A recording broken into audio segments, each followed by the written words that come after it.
author's reaction to which of the following experiences best exemplifies the point that she brings her whole cultural intuition to her reading and research? A. Learning about Bouchard's perspective on ancient traditional tales. B. Reading a portrayal of Kivas in a Pueblo book. C. Presenting her research to a Pueblo community other than her own. Or D. Discussing the oral narrative with Silco.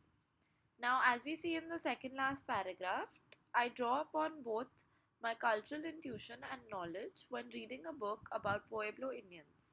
For example, when I read Gerald McDermott's Arrow to the Sun, a Pueblo Indian tale of 1974, I wondered what Pueblo the book is about. There are about 19 different Pueblos in New Mexico and more in Arizona.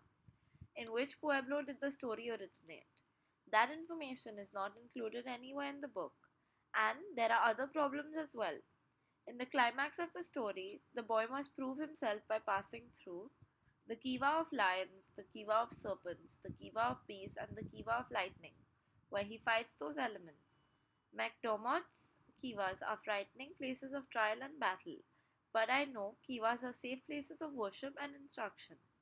So over here in this in this paragraph, we see that the passage's author draws upon her cultural intuition and her cultural knowledge to see certain disparities between the actual culture and what has been portrayed in Gerald's book.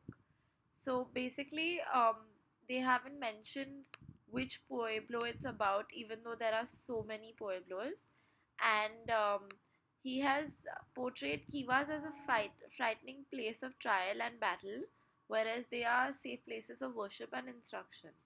So this paragraph best exemplifies when she uses her cultural intuition into her reading and research, and hence we choose option B, reading a portrayal of Kivas in a Pueblo book.